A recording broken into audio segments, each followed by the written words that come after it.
اللہ اللہ۔ السلام علیکم ورحمۃ اللہ وبرکاتہ۔ بسم اللہ الرحمن الرحیم۔ آج کی تجوید قرآن کلاس میں انشاءاللہ ہم نون ساکن اور تنوین کے قواعد کو پڑھیں گے۔ ہر حرف کے پڑھنے کے جیسا کہ آپ کو معلوم ہے 3 طریقے ہوتے ہیں۔ یا ہم اس حرف کو متحرک حرف کہتے ہیں جب اس پہ زبر، زیر اور پیش ہو۔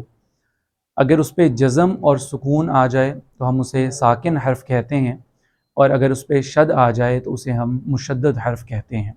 اور ہر ایک کے پڑھنے کا مختلف طریقہ ہوتا ہے۔ نون متحرک کو پڑھنے کا تو سمپل طریقہ ہے، جیسے سب حروف پہ حرکت آتی ہے تو نون زبر نا، نون زیر نی، نون پیش نو کے انداز میں اسے پڑھا جاتا ہے۔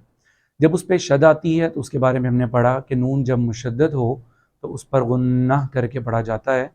اس کی آواز کو تھوڑی دیر کے لیے ناک میں روکتے ہیں۔ لیکن یہ ہے نون ساکن کے قواعد، یعنی جب نون پہ جزم اور سکون آ جائے تو اسے پڑھنے کا کیا طریقہ ہے، جیسا کہ ہم نے گزشتہ کلاس میں میم ساکن کے قواعد کو بھی پڑھا تھا۔ لیکن یہاں پہ اس کے ساتھ ساتھ ہم تنوین کے قواعد بھی پڑھیں گے، اس لیے کہ تنوین کہتے ہیں 2 زبر، 2 زیر اور 2 پیش کو، اور تنوین کی آواز نون ساکن کی آواز کی طرح ہوتی ہے۔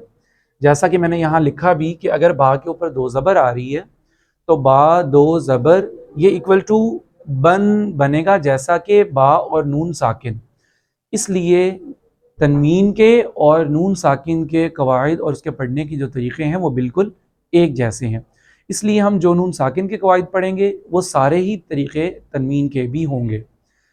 اسی طرح ہم نے میم ساکن کے بارے میں پڑھا کہ اس کے 3 قواعد اور 3 پڑھنے کے طریقے ہوا کرتے تھے۔ اسی طرح نون ساکن یعنی ایسا نون جس کے اوپر جزم آ جائے تو اسے پڑھنے سے پہلے ہم یہ جانیں کہ اسے 4 مختلف طریقے سے پڑھا جاتا ہے، اور ان قواعد میں سے پہلے کا نام اظہار، یعنی وہاں پہ نون ساکن کی آواز کو ظاہر کر کے پڑھنا۔ نمبر 2 اقلاب، یہ قلب سے بنا ہے، اور قلب کہتے ہیں بدلنے کو، چونکہ یہاں پہ نون کی آواز کو کسی اور حرف سے بدل کے پڑھا جاتا ہے، اس لیے اس قاعدے کا نام اقلاب ہے۔ نمبر 3 ادغام، ادغام کا معنی ہوتا ہے ملانا۔ اس طریقے میں ہم نے نون ساکن کو اور تنوین کو کسی اور حرف سے ملا کر پڑھنا ہے۔ اور نمبر 4 اخفاء، یعنی نون ساکن اور تنوین کی آواز کو چھپا کے پڑھنا ہے، جیسا کہ اس کا معنی یہاں لکھا ہے کہ اخفاء کا معنی ہے چھپانا۔ اب ہمیں ان 4 قواعد کا نام تو پتہ چل گیا اور ان کا معنی بھی سمجھ میں آ گیا کہ ان کا کیا مطلب ہے۔ ایک چیز رہ گئی کہ ہمیں کیسے معلوم ہوگا کہ کس وقت ہم نے اخفاء کرنا ہے یعنی چھپانا ہے، کس وقت اس کی آواز کو ہم نے کسی اور حرف سے ملانا ہے، کس وقت اس کی آواز کو ہم نے ظاہر کر کے پڑھنا ہے۔ تو اس کے لیے آسان طریقہ یہ ہے کہ ہم نون ساکن اور تنوین کو پڑھنے سے پہلے ہمیشہ اس کے بعد والے حرف کو دیکھیں گے، اور پھر یہ کہ جتنے حروف تہجی ہیں جن کی تعداد 28 کے قریب ہے، ان کو ہم ان 4 قواعد کو سامنے رکھتے ہوئے 4 مختلف حصوں میں تقسیم کر دیں گے کہ اگر تو نون ساکن اور تنوین کے بعد یہ گروپ آف لیٹرز آ رہا ہے تو وہاں پہ ہم آواز کو چھپا لیں گے، یہ حروف آ رہے ہیں تو وہاں پہ ہم ان کو اگلے حروف سے ملائیں گے، یہ حروف آ رہے ہیں تو وہاں پہ آواز کو ظاہر کر کے پڑھیں گے۔ اس طرح سے ہم اس کے 4 گروپس بنا لیتے ہیں جو کہ ان کے سامنے لکھے گئے ہیں۔ سب سے پہلے یہ 6 حروف، 28 حروف میں سے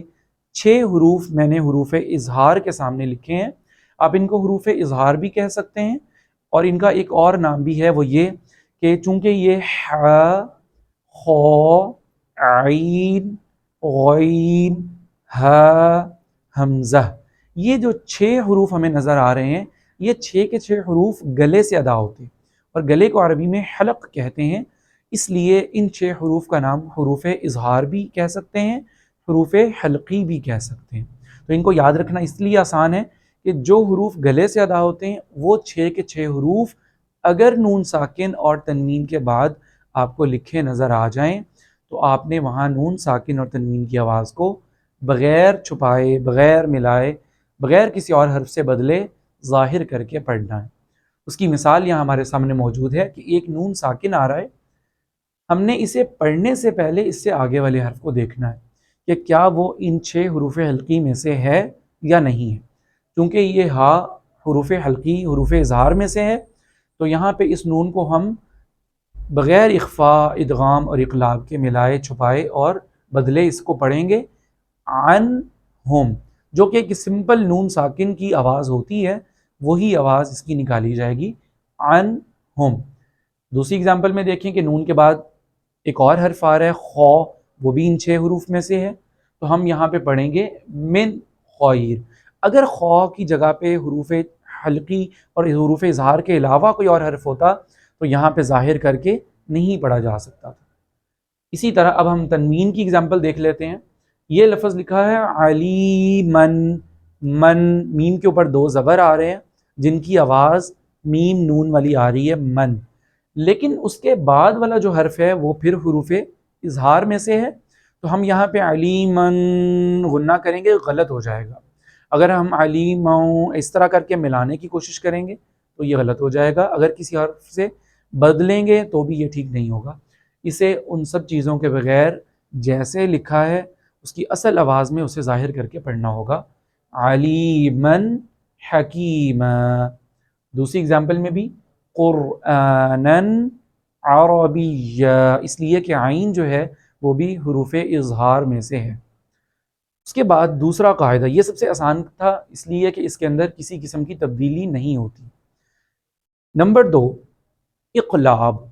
وہ جگہ جہاں پہ ہمیں نون ساکن اور تنوین کو کسی اور حرف سے بدلنا ہوگا، اور اس کے لیے ایک ہی حرف ہے اور وہ ہے با. اس کو ہم حرف اقلاب بھی کہہ سکتے ہیں اس لیے کہ یہ ایک حرف ہے، اور اس کی بہت ساری اگزامپل ہمیں اردو زبان کے اندر بھی ملتی ہیں. اور وہ یہ اقلاب کا طریقہ مانا کہ یہ ہوگا کہ اگر نون ساکن یا تنوین کے بعد با لکھا ہوا نظر آ جائے لفظ میں، تو ہم اس نون کو پڑھنے کی بجائے میم کی آواز نکال کے پڑھیں گے. اب ہم نے نون کو ایک دوسرے حرف سے بدل دیا، اس کو کہتے ہیں اقلاب. جہاں پہ بھی ہمیں نون کے بعد با نظر آ جائے گا،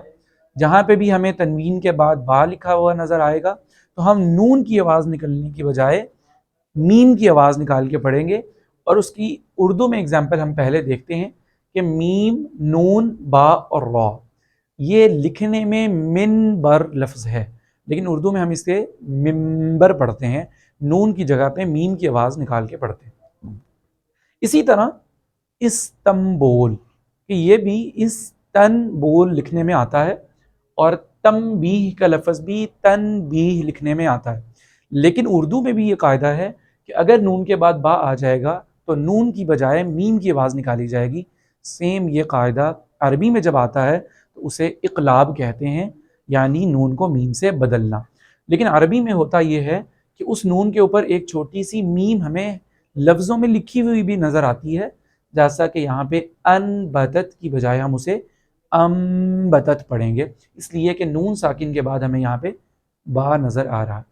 دوسری اگزامپل تنوین کی، خبیرن. خبیرن میں را کے اوپر 2 زبر ہے جس کو ہم عربی میں تنوین کہتے ہیں، لیکن اس کے بعد والا حرف، اس کے بعد جو لفظ ہے وہ با سے شروع ہو رہا ہے، حرف اقلاب سے شروع ہو رہا ہے، تو ہم یہاں پہ بھی خبیرن پڑھنے کی بجائے خبیرم بصیرا پڑھیں گے، نون کی بجائے میم کی آواز کو پڑھیں گے. اس کو کہتے ہیں اقلاب. نمبر 3، اس کے بعد ادغام. ادغام کا معنی ہوتا ہے ملانا. تو اس سے ہمیں سمجھ میں آ رہا ہے کہ اب جو حروف آئیں گے ہم نے نون ساکن یا تنوین کی آواز کو ان بعد میں آنے والے حروف کے اندر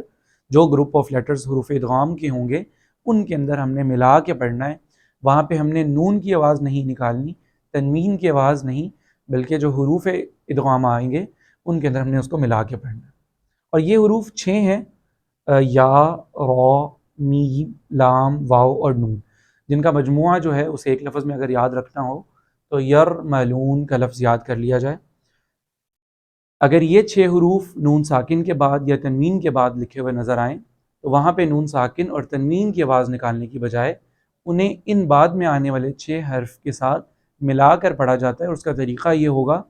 کہ ان 6 حروف میں سے جو حرف بھی نون ساکن اور تنوین کے بعد ہو اس پر شد لگائی جائے گی، اور جب شد آ جائے تو پھر نون ساکن اور تنوین کی آواز نہیں واضح ہوگی. لیکن ادغام جو ہے یہ دو طرح سے کیا جاتا ہے۔ بعض اوقات ایسا ہوتا ہے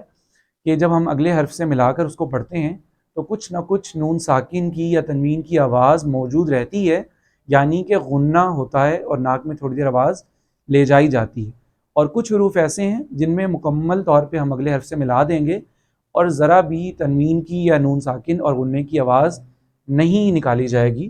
تو اس کا تقسیم کی جائے گی مال غنہ اور بلا غنہ کے ذریعے۔ جو حرف ایسے ہیں جن کے اندر غنہ کیا جانا چاہیے ان کو ہم کہیں گے ادغام مع الغنہ، اور جن حروف میں مکمل طور پہ اگلے حرف سے ملایا جائے گا اور غنہ نہیں ہوگا ان کو ہم ادغام بلا غنہ کہتے ہیں۔ اب وہ 6 حرف جو ہیں ان میں سے 4 ایسے ہیں جو مع الغنہ کے ساتھ ہوں گے اور 2 ایسے ہیں جو بلا غنہ ادغام میں پڑھنے میں شامل ہوں گے، اور بغیر غنے کے ادغام والے حروف لام اور را ہیں، باقی چاروں جو ہیں وہ مع الغنہ والے ہیں۔ ان کی اگزامپل یہاں لکھی ہیں۔ من یقول، اصل لفظ من یقول، نون ساکن کے بعد اگلا لفظ جو ہے وہ یا سے شروع ہو رہا ہے، تو ہمیں یہاں پہ نون کے بعد یا کے اوپر شد لگانی ہے، اور نمبر 2 نون کی بجائے میم کو ڈائریکٹ یا کے حرف کے ساتھ ملا کے پڑھیں گے، لیکن چونکہ یہ مع الغنہ والے حروف میں سے ہے تو کچھ نہ کچھ نون کی آواز باقی رہے گی۔ من یقول اس انداز میں اسے پڑھا جائے گا۔ عادن یہاں پہ تنوین کی ایگزامپل ہے، اور اس کے بعد حروف یرملون میں سے واو آ رہا ہے اگلے حرف کے شروع میں، تو وہاں پہ بھی ہم تنوین کی آواز نہیں نکالیں گے بلکہ دال کو واو سے ملا کے پڑھیں گے، لیکن کچھ نہ کچھ تنوین کی آواز باقی رہے گی۔ عادن و ثمود پڑھنے کی بجائے عادیوں و ثمود پڑھا جائے گا۔ تیسرے حرف کی ایگزامپل، چاروں حرف جو مع الغنہ والے تھے ان چاروں کی مثالیں میں نے یہاں لکھی ہیں۔ تو میم کی ایگزامپل، جیسے قصرن کے بعد حروف ادغام میں سے میم آ گیا اور مع الغنہ ہے تو یہاں پہ قصرم مشید پڑھا جائے گا، تنوین کی آواز نہیں آئے گی لیکن غنہ کچھ نہ کچھ باقی رہے گا۔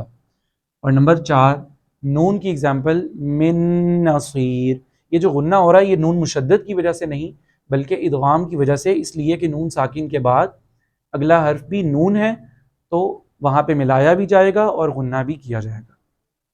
بلا غنہ کی ایگزامپل، 2 حرف باقی بچ گئے، لام اور را۔ محمدن یہاں پہ تنوین آ رہی ہے دال کے اوپر، لیکن اگلا حرف حروف یرملون میں سے را ہے جس میں ملایا تو جائے گا لیکن غنہ نہیں کیا جائے گا، تو محمد الرسول اللہ، مشدد کی وجہ سے اسے ملایا گیا لیکن غنہ کی آواز نہیں آئی۔ مر ربکم یہاں پہ بھی نون کی آواز مکمل طور پہ حذف کی گئی۔ من لغوب لام کی ایگزامپل ہے، یہاں پہ بھی نون کی آواز بالکل جو ہے وہ نہیں ظاہر ہوئی لیکن میم کو لام سے ملایا گیا ہے، ادغام کیا گیا ہے، اور اسی کو ادغام بلا غنہ کہا جاتا ہے۔ نمبر 4 اخفا، اخفا کا معنی ہے چھپانا۔ یہاں پہ وہ حروف بیان کیے جائیں گے کہ جو اگر نون ساکن اور تنوین کے بعد آئیں گے تو ہم اس کی آواز کو ناک میں تھوڑی دیر کے لیے چھپا کے پڑھیں گے، اور یہ اردو کے اندر اس کی اگزامپل نون غنہ کی آپ لے سکتے ہیں مراد، جیسا کہ میں نے بتایا کہ اقلاب جو ہے اردو میں بھی استعمال ہوتا ہے اور عربی میں بھی، اسی طرح اخفا جو ہے اس کی مثالیں ہمیں اردو میں بھی ملتی ہیں، جیسے زنجیر۔ اب جیم ایک ایسا حرف ہے کہ جب یہ نون کے بعد آ جائے اردو میں تو وہاں پہ نون غنہ کی آواز کے ساتھ اس کو پڑھا جاتا ہے۔ عربی میں بھی حروف اخفا جو ہیں یہ اگر نون ساکن اور تنوین کے بعد آ جائیں گے تو ہم اس نون کی آواز کو واضح نہیں کریں گے، یعنی اظہار نہیں کریں گے، نہ اس کے ساتھ مکمل طور پہ ملا کے غنہ کریں گے، نہ اسے کسی اور حرف سے بدلیں گے، بلکہ نون کی آواز ہوگی لیکن اسے تھوڑی دیر کے لیے ناک میں چھپا کے پڑھا جائے گا۔ چونکہ اخفا کے حروف بہت زیادہ ہیں تو اسے یاد رکھنے کے 2 طریقے ہیں۔ ایک تو یہ کہ ان کے پیئرز بنا لیے جائیں، جو ایک ساتھ لکھے ہوئے حروف آتے ہیں ترتیب کے اندر ان کو ایک ساتھ کر کے یاد کر لیا جائے، جیسا کہ آپ کے سامنے سین، شین، صاد، ضاد، طا، ظا، اب یہ ایک ساتھ آنے والے حروف ہیں اور یہ سارے حروف اخفا ہیں تو ان کو اس طرح سے یاد کر لیا جائے، یا پھر اوپر والے 3 قواعد کے اندر جو حروف یاد ہوئے ہیں انہی کا نام ذکر کر کے اسے بولا جائے کہ اگر نون ساکن اور تنوین کے بعد حروف حلقی، حروف یرملون اور با کے علاوہ کوئی بھی حرف آ جائے تو وہاں پہ نون ساکن اور تنوین کی آواز کو چھپا کر پڑھا جائے گا اور اسے اخفا کہتے ہیں۔ اس کی مثال قرآن کریم سے جیسے انتم، اب تا جو ہے یہ نہ حروف یرملون میں سے ہے، نہ حروف حلقی گلے میں سے ادا ہونے والے حروف میں سے، اور نہ یہ حروف اقلاب میں سے ہے۔ اب یہاں پہ نون کی آواز کو ناک میں چھپا کے پڑھا جائے گا انتم۔ اسی طرح ینظرون، تنوین کے اندر اس کی مثال جیسے عین کے اوپر اگر تنوین ہے اور اس کے بعد ان 15 حروف اخفاء میں سے قوف آ رہا ہے تو سمیع قریب، نہ مکمل طور پہ تنوین کی جو آواز نون والی ہوتی ہے وہ ظاہر ہوگی، اور نہ ایسا ہوگا کہ بالکل ہی تنوین کی آواز نہیں آئے گی، بلکہ نون غنہ کے انداز میں اسے پڑھا جائے گا۔ جزاک اللہ تعالی خیرا کثیرا۔ اللہ اللہ